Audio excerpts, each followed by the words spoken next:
Jenni, thank you so much for being a masterclass guest on Studio Class. I am so thrilled. I have known you for a while, and I am just always in awe of you as an artist, as you as a professional. And I'm really thrilled that you're here to share some of your thoughts with my Studio Class listeners. Would you please take a moment and kind of give us an introduction to you a little bit? Yeah, hi. Hi, thank you for having me. My name is Jenni Bank. I am a mezzo-soprano. I was born in South Africa and I grew up in upstate New York. And then I left for a long time and went to Peabody where I met you and lived in New York for a long time, gigging. And then pandemic slash meeting someone, I moved back to my hometown in upstate New York. So that's where I live now. Yeah. And I have a job in tech as well as in singing. Yeah. And I have two dogs, and they're very Yay. adorable. And I talk about them way too much. So they'll probably make an appearance. Yes. Yes. I feel like singer dogs are a whole thing, right? That they just get used to us making beautiful music. And so they're like, I too will sing you the song of my people. Exactly. The one comes to sit under the piano. It's very sweet. Oh, I love that. Jenni, one of the first things that I always do in masterclass episodes is ask my guests, what is an intention that you are currently keeping for yourself? Yeah. And, I was thinking about this because I don't necessarily think in terms of specific intentions, Yeah. as who I am. But I mean, just in general, especially, you know, pandemic and after and during, one of the big things that I'm constantly thinking of is just like enjoying music making. I think Yeah. that's been like, am I having fun with this? Yes. I think Yes. that's been a big thing, like in practice, in performance, in just every aspect of it. And I think that goes away very easily when you're like gigging and it's not that you don't enjoy it. Of course it's fun and you enjoy rehearsals and it's Yeah. all very fun, but enjoying every aspect of it is something that I've really been trying to do a lot more. Um, I love this. and if I'm not enjoying it, maybe I'm not doing it as much. So, on a day where practice is not feeling so great, maybe I don't practice. Yeah. So I'm giving myself a lot more grace in that way. Yeah. And that's definitely a change, a pandemic change, I would say, for me. You know what? I hear that 100%. I hope you're okay. I would love to ask you some more questions about that Yeah. because I'm wondering, how do you notice when you're not enjoying it as much anymore? What are some of the things that you feel like are the signs for you when you're not enjoying it? I think we all get a little bit like burned out by right in general, Mm-hmm. but especially like practicing when you're practicing every day all the time. I mean, for me, if I'm not feeling great vocally, sometimes I'm going through the routine and not really having fun. And Yeah. I'm kind of like, why am I doing this? Yeah. Um, or if I'm really tired, sometimes it won't feel as fun for me. Mhm. Or just if I'm, before pandemic, I think we were all a little bit busier with gigs and Yeah. um I would just be kind of going from gig to gig without the time to kind of take a step back and practice. Mhm. And it was just like learn the next thing, which is fun in its own way. But so for me, it's just kind of being in touch with like how I'm feeling each day, Yeah.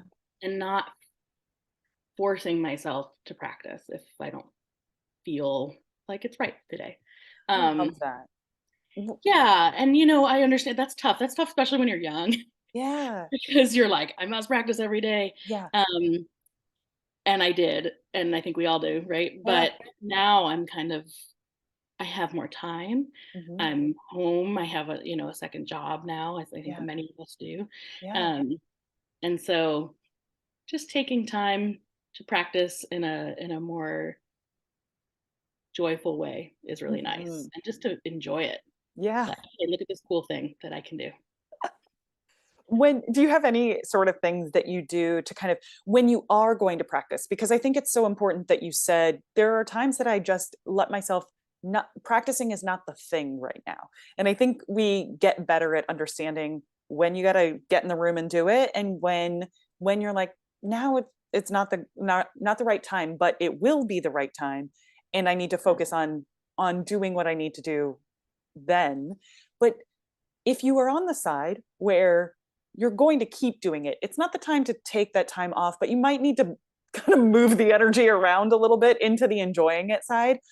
Are there any things that you do that you incorporate into your practice time, into, or maybe not, a little bit away Yeah. and then come back, whatever it is for you? I mean, sometimes it's as much as, going for a walk or stopping and just working on, learning the music instead of like thinking about my technique, Yeah. or, doing a different part, because practicing is not just vocalizing, right? Yeah. But we have language and all these other things that I think we need to remember count as practice. Yeah. And sometimes it's as much as like putting on a fun song and singing along to the radio. Or radio, who listens to radio anymore? I just aged myself. Singing along to a fun pop song or musical, or going for a walk, right? And just kind of taking a break and then coming back to it, and maybe later that day, maybe not that day. But I definitely think finding music that I enjoy. Sometimes you're learning music for a gig, whether or not you like it. Yeah. And sometimes you don't have to, and you can just pick a song that you like and that you've been thinking of learning, or that you used to do when you were younger, so, or just kind of, sometimes I'll sit and like play music with my husband and, just enjoy something that's a little bit different. That helps me. I love that. I had a voice teacher once ask me, do you ever just play in the practice room? And I think I looked at her like with like a 404 file not found. I was like, I don't know what that even means. I was definitely not in that season I was in the other season where it was like, no, that doesn't happen. And so I think I think pandemic has really helped us ask those questions for ourselves. And then also given us a lot of ways to experiment with what gives us joy and how can we approach that. Does it mean spending different time in the practice room? Does it mean not being in the practice room? What does it mean for you? And Jenni, I'm wondering, could you talk a little bit about how you've maybe gotten more aware of what kind of practice you need, that process as a musician? I think we get better at it over time, and knowing how to be way more efficient with the time that we are in our practice studio. And you mentioned, now that you have a parallel career happening at the same time, you have to get super efficient with what you're doing. I'm wondering if there are, I don't know, even just like logistical things that came to you along the way where you said, oh, this has really helped me get more efficient, or I noticed I was doing this to kind of help with my practice time being, I was able to internalize it better, those kinds of things. Yeah, I think there's a lot of like stages, as you said, we get better at that. Yeah. When you're really young and you're starting out and you're just following exactly the order of scales that your teacher gave you. Yeah. So you do that for a while, and then you kind of have to find what works for you. And the other thing that's important with that is that stamina as you get older changes Yeah. a lot. Yeah. And especially if you aren't singing as frequently, or you have other things going on, or you're talking all day on meetings. Yeah. So there's that part of it. Yeah. But I schedule it if I'm learning for a reason, like I have to get this thing memorized or learned, I'm going to schedule that into my day now. Yeah. And that hour, whether I feel like singing or working on something else, that hour's for practicing for music. Yeah. So that has certainly, with the parallel career, that the time management of it is something that's been harder to deal with. Because before pandemic, all I was doing was singing, and it was like I can just practice whenever I feel like it. Yeah. A big thing that I did, especially then, was I have never been a long practicer. So for me, it was very helpful breaking it up into smaller chunks and doing like 20 minutes 5 times a day instead of a 2-hour session. That's always been just tough for me to focus for 2 hours on something. Some people can, and I'm always amazed by that. Um, so that mixing it up, what other things have I learned? I think a big thing that I learned, in my early 30s when my voice started changing a bit, was to think more about vocal health through my practicing and not push myself beyond feeling, I think there's a tendency to push and get it done, practice every day and all these things that you're taught. But at some point you got to make sure you're staying healthy and feeling healthy vocally. So yeah, it's kind of changed from that to now it's just time management. Yeah. Like getting in enough time to get things in your head and to memorize. And yeah, absolutely. I was wondering, would you talk a little bit more about how you brought your parallel careers into this point, right? How did you start working in your tech job as well as your music job? Yeah. So I think that most working singers are looking for a side hustle that is flexible and remote and can pay for groceries, right? I think that's a big thing. And pre-pandemic, I was kind of looking at that for a while, and a friend of mine sent me this job posting, and it was going to be just like a little 10, 20 hour a week thing that I could flex up and down depending on if I was at a gig or off a gig. And I got the job February 2020. Oh my gosh. Yes. Very quickly, I was saying to my boss, hey, are there more hours? And I kept asking for more and more hours. And finally, it's a very small tech startup, and I was their only employee. And finally, they asked me to do full time. And to come on as a salaried employee. And that my big thing was, well, what if I get a gig? When singing comes back, right, how do we handle that? And they were like, we want this to fit your life. And so I am very lucky to have a company that lets me go on gigs and work when I work, and we're fully remote. And they're super flexible about schedule. And I'm now in a position where I am hiring part-time remote work for other people. And so it's great because so many of the people who work for me are music or music adjacent. And my bosses who are, not opera people at all, it's hilarious. They have this like opera army powering their tech startup. I love this. But opera singers are so, and musicians, and we have pianists, we have a conductor, as a coach that's working with us, we have all of these skills. Absolutely.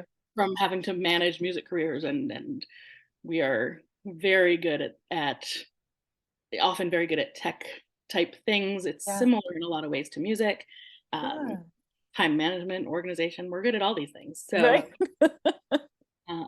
it's been really fun to be able to give people flexible remote work that I was so desperate for. And I think many of us were. So that's kind of how that happened. So now I have 2 careers, and managing that is interesting. It was tough. The first time I did like a big gig back after the pandemic while trying to be full time, there were some things that had to be pushed down the to-do list. But you catch up later, and I'm very lucky to have found this job. I really appreciate that, because you're so right. I think so many of us are looking for that. And I talk to so many people about diversified income streams, also getting paid for the skills that you do have. Like, just there are so many of us that also maybe have that boogeyman in our head about getting paid to do something that isn't specifically music. Did you ever have that feeling, especially with any of these things? I feel like I think so many of us do. And were there any particular things that helped you kind of process your feelings around that? Pandemic. Seriously. I was like, if I take something outside of music, Am I going to feel like, is it going to be soul sucking? Am I going to be Mm-hmm. sad about it? You know, but I tried, all the things that everyone tries, right? Teaching, and I tried, you know, I had church gigs, I had, all those kind of side hustles that are still within music. And it wasn't quite, I did lots of church gigs Yeah. in school, and after, and that was helpful. And lessons are okay, but it's a very saturated market Mm-hmm. teaching, Mm-hmm. especially I was living in New York City at the time. Mm. So there's lots of people who are Yeah. teaching lessons there, and it's not my favorite thing. I realized it Yeah. just wasn't. I enjoy it sometimes, Mm-hmm. but I was like, this is not like a side career for me. Yeah. Um, but yeah, I was kind of unsure. There's a stigma. There used to be a bit of a stigma around having another job. Mm-hmm. And I think luckily for many of us, the pandemic was like everyone had to get something. Yes. Yes. So it kind of took the stigma away, as it should.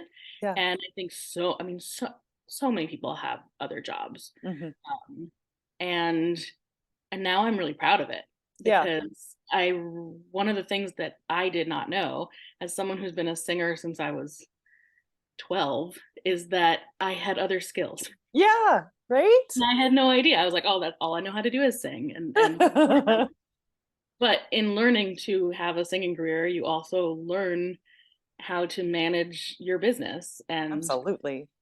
And we have to, I think, especially if young singers are listening, right? Like, write those skills down when you're actually auditioning for a gig, applying for young artist programs, um, when you're preparing for a gig. All those things are skills that translate really well into other fields. And for most singers, performing is not going to pay every bill, Mm-hmm. or maybe not get you savings, Mm-hmm. or allow you to come out of debt or buy a house. So um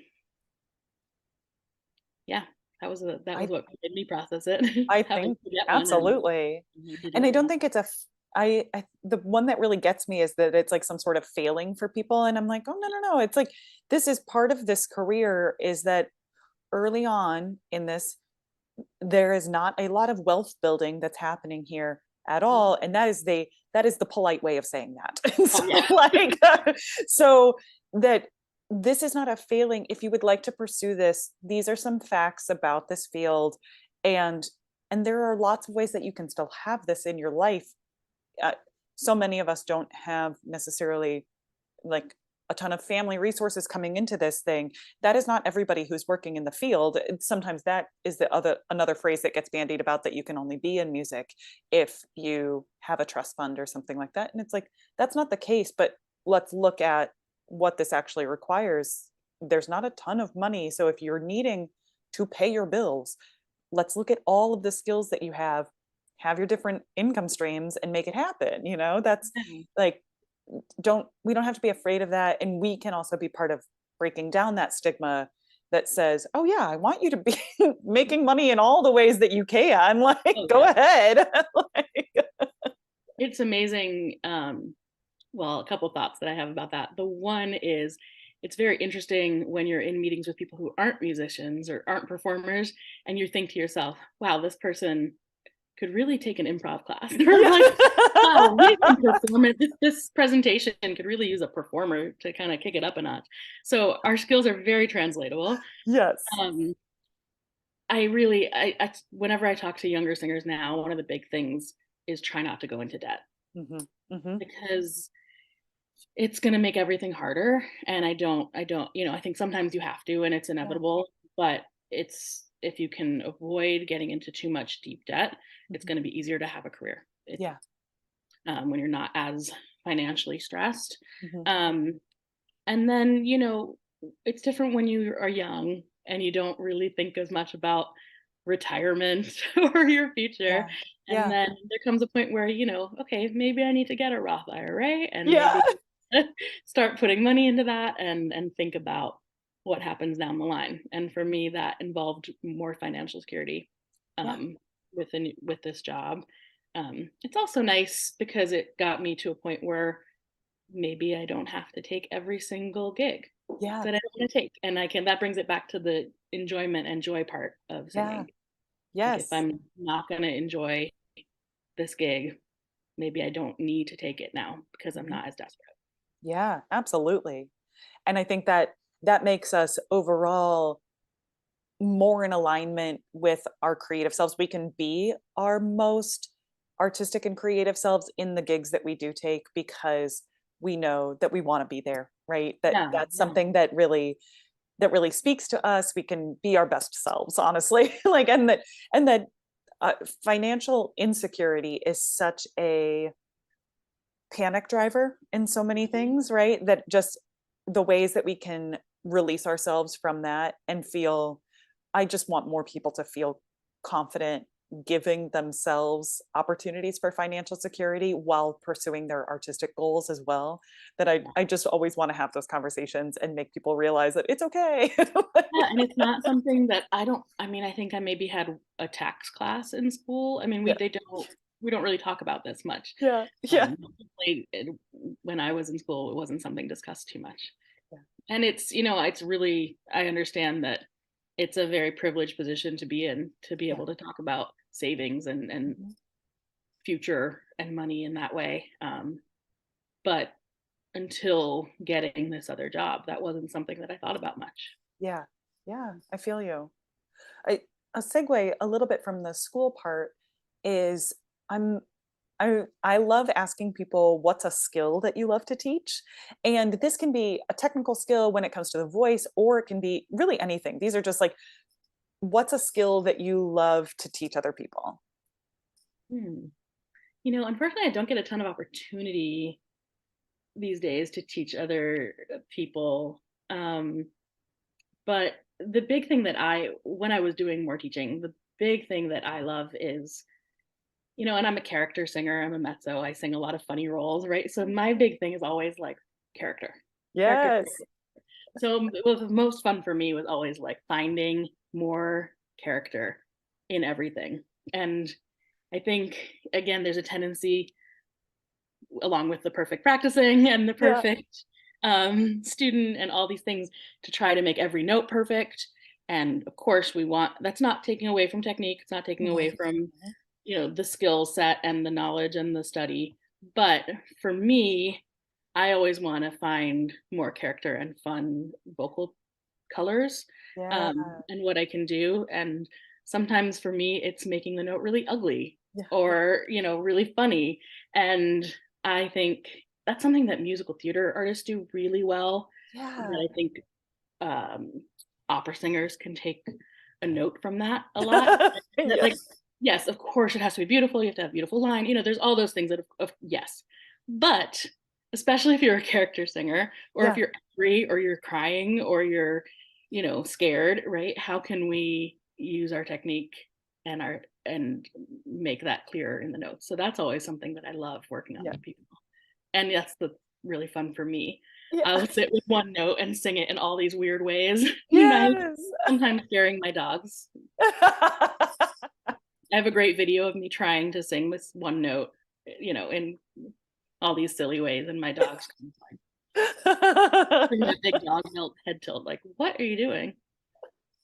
Jenny, I feel like you would appreciate this as mezzos. I feel like we yes, we get to sing character roles, but also we are always singing sad things, like just constantly, all the Yeah. saddest like elegies forever and ever. Like so, but I I think that being able to bring humor to the stage is such a special skill. And I was wondering, would you talk a little bit about like getting into humor, get it bringing humor, comedy, like funny sounds, anything funny self to the stage a little bit more because I think that maybe singers hold themselves back when we're taught in the classical tradition a little bit more. Again, we can be a little boring when it comes to like humor. So I think I'd love to hear your thoughts on bringing more comedy to yourself as a performer.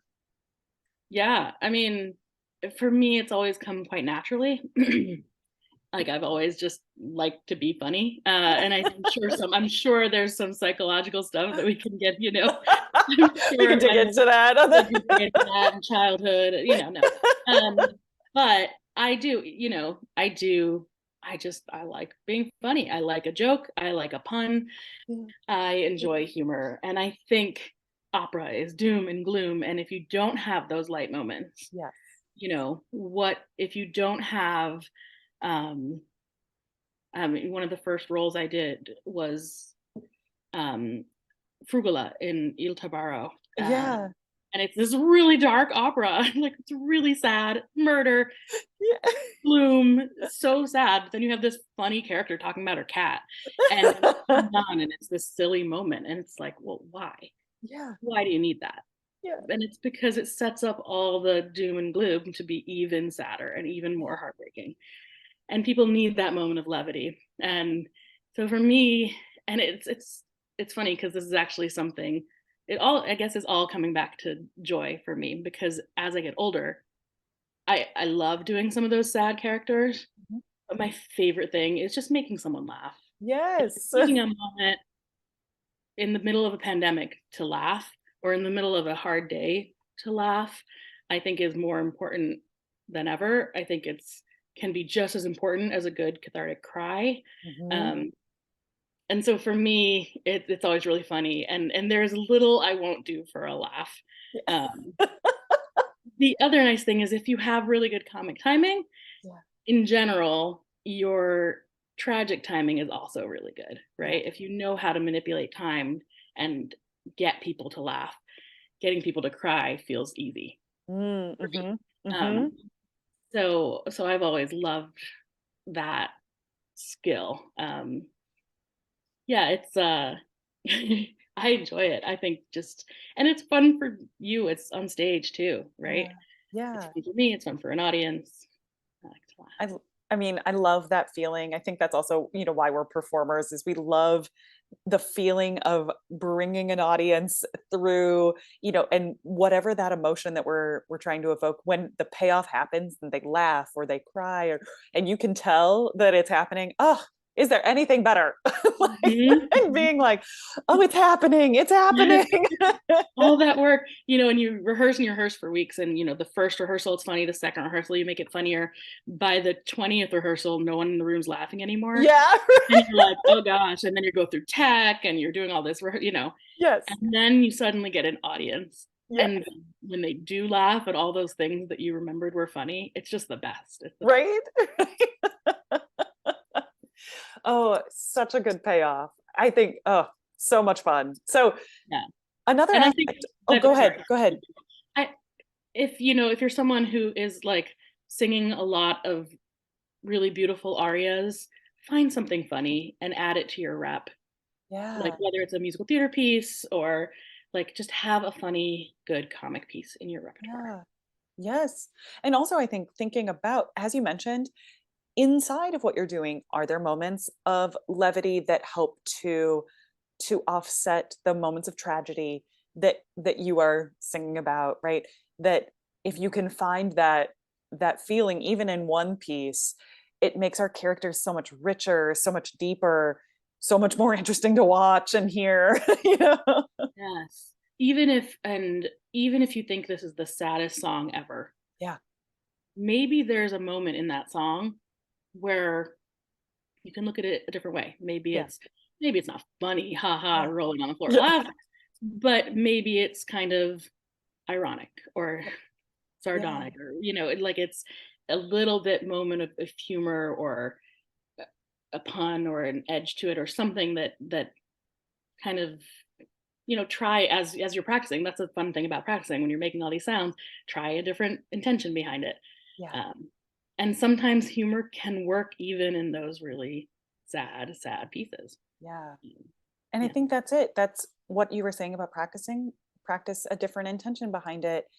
That is the work. When you get into the room building out a better character, it goes beyond notes and rhythms.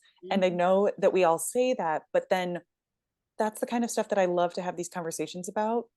What is it that we do that goes beyond notes and rhythms? How do we practice that in that space together? and what you're saying is picking a new intention. Am I also, when you were saying, can I make this funny with the sound, or can I make this funny with my face or with my body, right? You were picking so many different levels to work on, or ask yourself whether or not that's the level that the humor comes through in, and the humor or the pain or whatever, you put whatever emotion. But I love that you isolated it that way so that we can think about that while practicing, is what are the different levels that I can play with this. So One of my favorite things as a viewer of art is when people surprise me with those yes. things. Like I watched, it was a few years ago now, I got to sit in on a ton of auditions, and you hear a lot of the same songs over and over and over Mm-hmm. and over. And then someone will come in once in a while and just do a word or a phrase in a totally different way that you Yeah. haven't seen. And you're Yeah. like, oh, this person is thinking Mm-hmm. about this. This is intentional, and they've thought this through, and I love it. And maybe it's not what I would do, Yeah. but I love being surprised. Yes. Right. And I think we're craving that as audience members too, is why am I going to art right now? And it's because I want that. I want to be surprised, but I also want to interact with these emotions. And the more that you can get me out of thinking like the straightforward thing and then make me bump into something surprising, I'm Yeah. like, oh, wow, this is really impactful. This is art at the next level. I love Yeah. that. Yeah. Yeah. Jenni, as we think about our careers, one of the things that I get kind of, just obsessed with is breaking stuff down into its smallest components so that I don't feel too overwhelmed by all the things that there are to do, in our lives. And so I think about this as micro actions. What's a micro action that I can do today that helps me feel like I'm moving my career forward? And I was wondering if you would share a micro action that you feel like has helped you kind of just on the career side of things. What's something when you really break it down into a smaller part, you're like, oh yeah, I do that consistently and it makes me feel like I'm moving forward. Yeah. I don't know. Um, what do I do consistently? I don't know. I think I used to do more things than I do now. That's a perfect answer. I think some of that is time, but I think for me, and this might sound like it's not necessarily moving my career forward, but I think for me, and I don't even think it's a micro action. Now that I No, say it, I don't no, think you're it's this okay. category at all. I think for me, one of the things was I have always listened to other music, Yeah. and while that doesn't necessarily move my career forward at all, for me, it's kind of helped. I don't know. I think maybe it's helped me find those other colors in my voice and all those kind of things. So Yeah. I don't know if it's a micro action or just a personality trait, because I can't listen to only classical singing and No. music all the time. But I think just listening to other people create, and, Yeah. and I do a lot of listening, a lot of Yes. to to opera, to other people, to other genres, to even now a lot of podcasts and you know spoken word stuff, like just listening. For me, I Yeah. always loved I always loved that first rehearsal, that sing through, or when Yeah. I was doing more covering, like listening to what, you study the same thing going into the rehearsal, like listening to what the other people were doing, what colors they were using. For me, that's always been something. I don't know whether that moved my career in any way. Absolutely I it would does. imagine it doesn't a little bit. Like I've always been a good listener. Yes.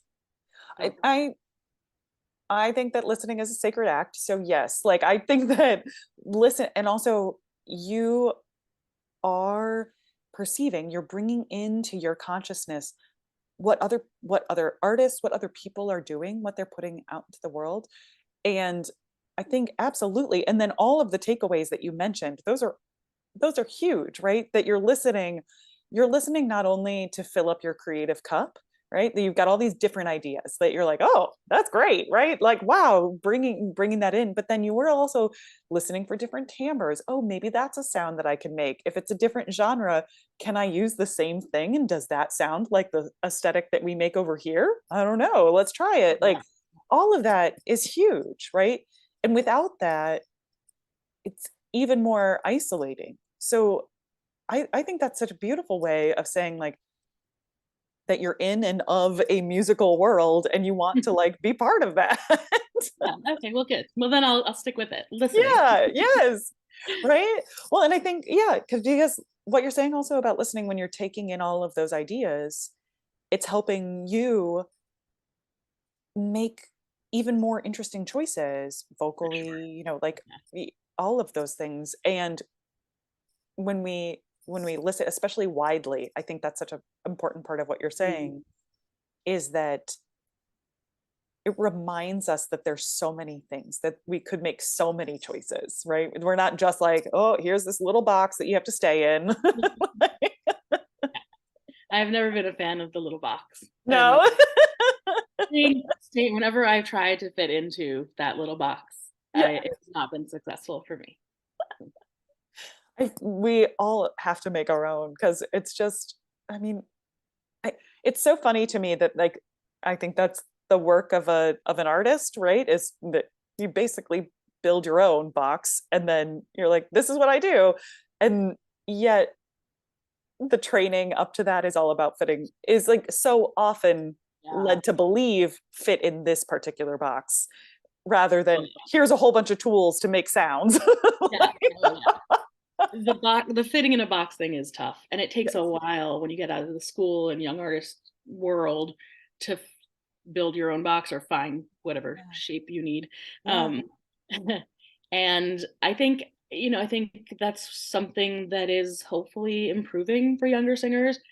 When I was starting, it was very much still you're singing your Fach, or you're in your box and you're wearing this outfit and you're doing this, and Mhm. that is going away, and hopefully it should go away, because Yeah. it's not being an art. That's not good for anyone.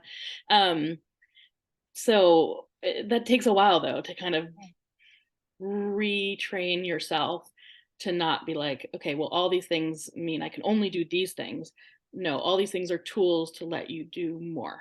Yeah. Um, so you have your basic technique, but now you can use it to kind of do whatever you want. Yeah. Yeah. And like, I think a lot of that is being able to match up with creative collaborators, right? I Yeah. have these tools to realize this vision that you have. Should we work together? Rather than like, please accept me. I did all the right things. Yeah, yeah. Yep. Jenni, are there any things right now that you're looking forward to, repertoire wise or project wise, where it feels like you're getting to, I don't know, sing things that you love, sing things that bring you joy?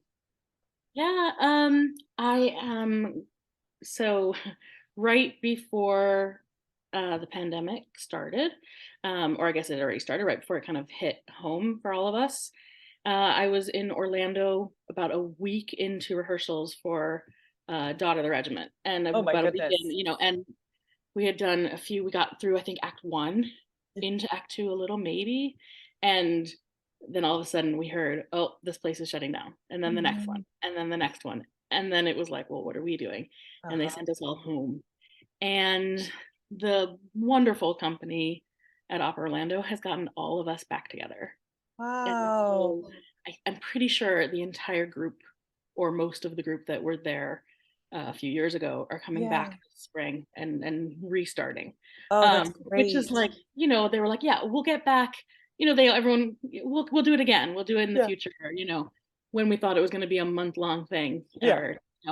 but to years later now have us all come back is impressive and so kind. So I'm Yeah. excited to do that. It feels like this thing that we just left floating, Yeah. and all these jokes that haven't been, fully formed. And so I'm super excited to get back to that, and also be somewhere warmer. Yeah. Yes, You come talk south. about joy in singing. I think for me these days, one of the big things is cool locations. Yeah. Um, like my last gig, I got to go to Alaska, which was really Awesome. fun. Or, um, I like a beach, so anytime I get to Yes. go somewhere warm, makes me very happy. I feel you on that, honey.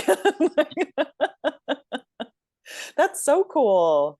Are there any other you could even think like long term too, if there's anything project wise where you're like, ooh, I really want to do that. Like I want somebody to call me for this.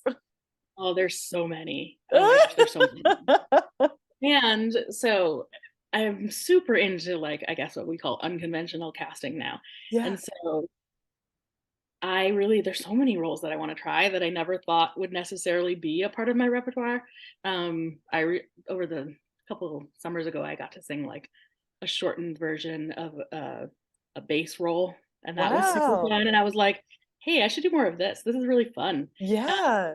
So if anyone wants to do some fun casting, they should definitely call me. Yes. And then, I have a very good friend of mine is a director, and we always talk about all the shows we want to do together. Yes. You know, I think one of my favorite roles ever is Mrs. Lovett. And Yes. anytime anyone wants to do Sondheim, I'm there. Um, that's great because it's like you get to talk about being the comic relief in a show. Yeah, right. You're like, No, I will pay money to get on a plane wherever you go for that show. I would like to be in that audience. Yes, thank you. So like, let's put that out into the universe, and directors and presenters out there, please make my dreams come true. yeah. It's like, so I've done it a couple times now, and it's always just so fun. Yeah. So yeah, I'd love to do more of that kind of stuff. Yeah, at this point, anything that's fun. I'd like to do a lot of not operatic singing. Yeah. I used to do a lot when I was younger, and then I kind of got busy with opera, and now I'm Yeah. kind of having time to think about that more. So trying to do some more of that, just for fun. Yeah. And yeah. I love that. Jenny, one of the through lines, as you mentioned, for our conversation is just about, finding joy Mm. and fun in what we're doing. And as you know, I think that curiosity is a superpower. And I also think that curiosity helps us find our joy and our fun, right? Asking the questions so that we go like, what do I really want here? Like what do I find fun? Like, helps us to kind of not get to tunnel vision about like, well, I'm just working, I'm staying busy, I'm doing the thing, and asking, am I having fun? Do I enjoy this? What would I enjoy? What are some things that I might not have thought of yet? And I'm wondering, would you tell us something that you are curious about? Gosh, I'm one of those people that's curious about everything. Yeah. I think so many of us are artists. We're like, um, yeah, tell me all the things. like I don't watch a TV show without IMDb open. Like, Yeah. what do they do? I'm that person. So, um, you know, lately I've been learning so much in my other job. So a lot of my curiosities lately have been learning more about kind of the tech world and Yeah. things like that. But for me, both in singing and in my tech job, for me and in practicing and all the things we talked about, um, for me, a lot of my curiosity comes to why are people doing what they're doing, and the psychology behind it, Yeah. whether it's you know people in tech and the work that I'm doing there, or why the character is making this decision, or why am I making this decision, Yeah. or why is a politician making this decision? For me, I'm very interested in that. So at one point I thought about going back to school and getting a psychology degree, but I could see that um, for sure. that's a lot of school. I Yeah. don't know much Yeah. about that at this point. We'll see. Maybe one day. Just keep digging into it with your characters. Like, Yeah, well, that's part of the fun, right? Of character, right? like Yeah. why are we telling a story? And then for me, it's also kind of now, am I the right person to be telling this story? What other stories can we be telling? Yeah. Um, who, especially in opera, can be very old fashioned. So like, what new stories can we be telling? Yeah. Yeah. I think that's so great for us to ask ourselves, what new stories are we telling? If we're telling the same story that so many people have heard, are we telling it in a way that is relevant to us now, or useful, or compelling? Because there's so many ways to go about it, that I love that intentionality. That's what I want to see, is like, if you are going to tell a story that a lot of us have heard before, like, why? What are we doing here, right? Yeah. And then also, could we tell a different story? Like, it's available. We got so many stories. We can if make we're this telling happen. the same story, like, why are we telling it? Who is telling it? Can someone different tell it? Can we frame it differently? Can we use our vocal colors that we've established that we're now trying new things? Can we use that to tell it differently? Can we find different intention behind it through humor or other, can we just, can we, shine a different light on this top part of the story, using what we know now in the modern world? And then if not, why are we doing it? Why are we telling the story the same way it's been told? Maybe there's someone else or something else that we should talk about or be focused on. So, and I think having the courage to ask those questions with the people that you're working with all the time is part of the work. We just show up and we're like, hey, let's have a conversation. And yes, I love when a director is really open to that. And a few years ago I did A Marriage of Figaro with an amazing director, Shauna Lucy, and she did the ending in a way that I have done that show so many times. She staged the ending in a way that was, the whole room kind of was like, none of us have ever done it this way. And it was kind of like feminist, and it was exciting, and it was like, wow, I've done this Mozart opera so many times, and it's always been done the same way, and you all go into it kind of expecting the same thing, and she turned it on its edge, and it was like one of the coolest experiences that I've had. That's incredible. Yeah. Oh, I love when you get to work with people like that. That's so incredible. Just so good. Sorry, my dogs are really loud right now. I hope that I can't hear them, but I'm sure you can hear my dog. So we're having it's dog time. Jenni, where can the people find you on the interwebs? Where would you like them to find out more about what you're doing, how they can kind of like see you in person if you're ever near them, all of that good stuff? Yeah, I'm on all the things. I'm on Facebook and Instagram. I am Jenni_Bank on Instagram, and that's where I post more than anywhere else. Also, my dogs are on there. So if you like cute dogs, they are the Harley and Leo on Instagram. Highly recommend. I might be biased, but they're very cute.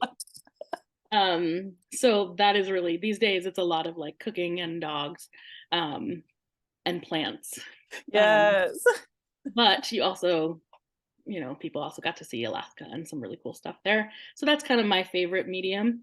And then I have a website, jennibank.com, where I try to keep up to date as far as gigs coming up. And I also try to cross post on Facebook. I tried TikTok. It makes me feel old, but I'm there. I'm there doing it, but I feel you. Although TikTok is very addictive, it's like just like so. I was like, I have to watch out. Time management reasons. I'm never gonna make it to this performance if I just like. Jenni, thank you so much for having this conversation with me and for letting me share this with our studio class listeners. And like I said when we first started, I just think the world of you, and I really appreciate you sharing your wisdom, your grace, your inner thoughts with all of us about how we can, be our best selves in this field. So I really appreciate that, and thank you so much for coming on. Thank you for having me and for asking such insightful, thought-provoking questions. I appreciate it. Yay.